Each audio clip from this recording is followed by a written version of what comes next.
pada kajian-kajian kita sebelumnya, kita sudah memahami bahwa bekerja adalah kegiatan ekonomi yang dilakukan oleh seseorang dengan maksud memperoleh atau membantu orang lain memperoleh pendapatan atau keuntungan paling sedikit 1 jam dalam seminggu yang lalu.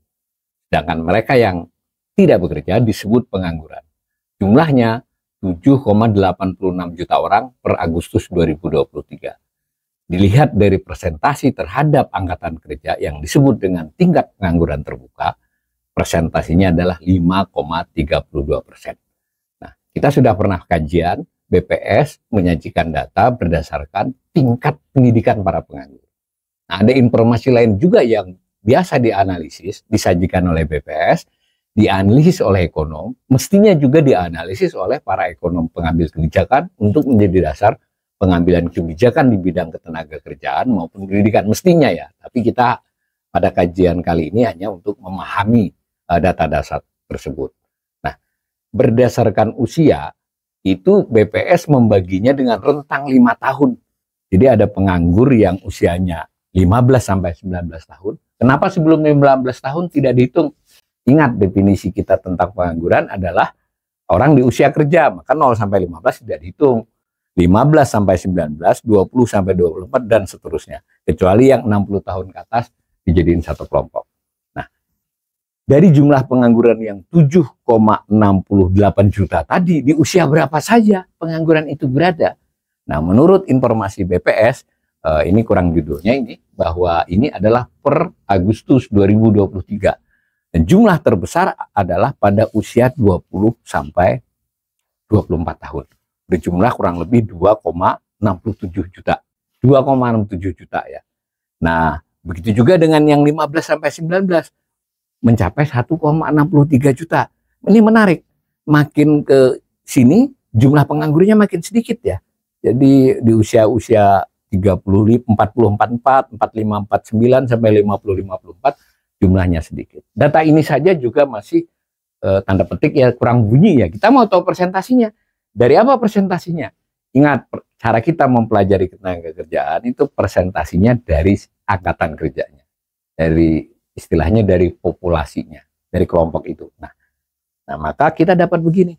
Ini saya tidak sajikan angka angkatan kerjanya, tapi dari populasi tersebut angkatan kerjanya berapa. Ini menarik ya, bahwa ternyata yang terbesar itu adalah pada usia 15 sampai 19 tahun. Mencapai 25,77%.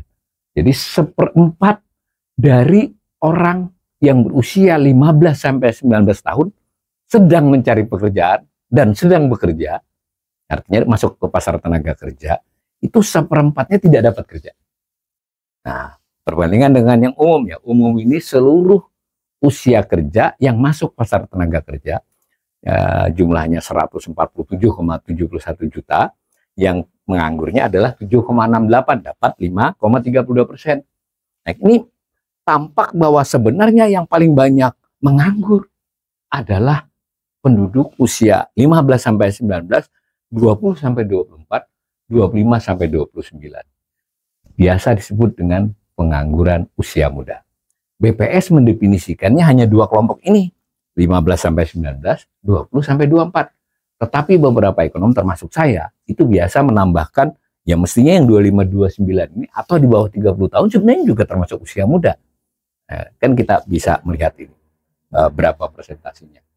Mengapa demikian? Berarti ada 2 hal.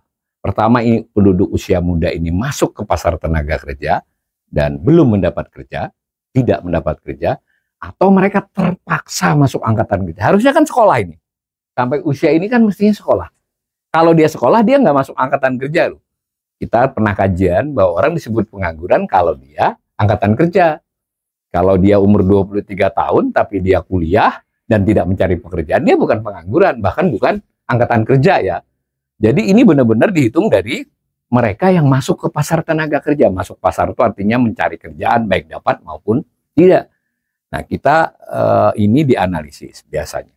Nah, maka kita bisa membuat time series. Ini saya contohkan dari 2009. Nah, sampai sejauh ini selama berapa ini? 14 tahun.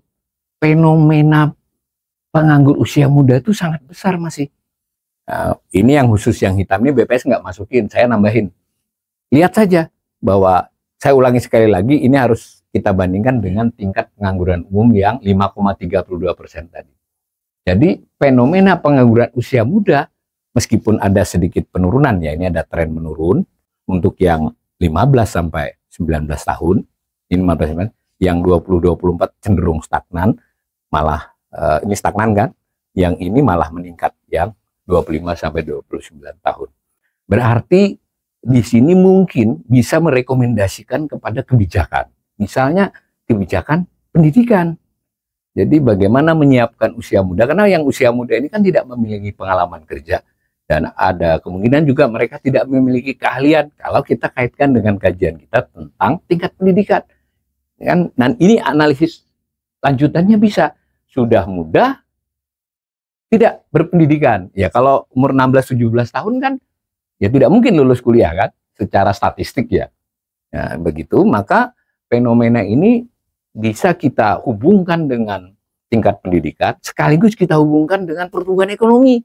Mungkin salah satu sebab pertumbuhan ekonomi Indonesia itu tidak bisa terlalu tinggi, itu adalah karena pengelolaan tenaga kerja, pemberian kesempatan, pendidikan, pelatihan pada tenaga kerja juga belum optimal. Karena tenaga kerja adalah salah satu modal untuk meningkatkan pertumbuhan ekonomi. Di sisi lain juga informasi tentang kemiskinan. Mengapa kemiskinan juga menurunnya terlalu pelan?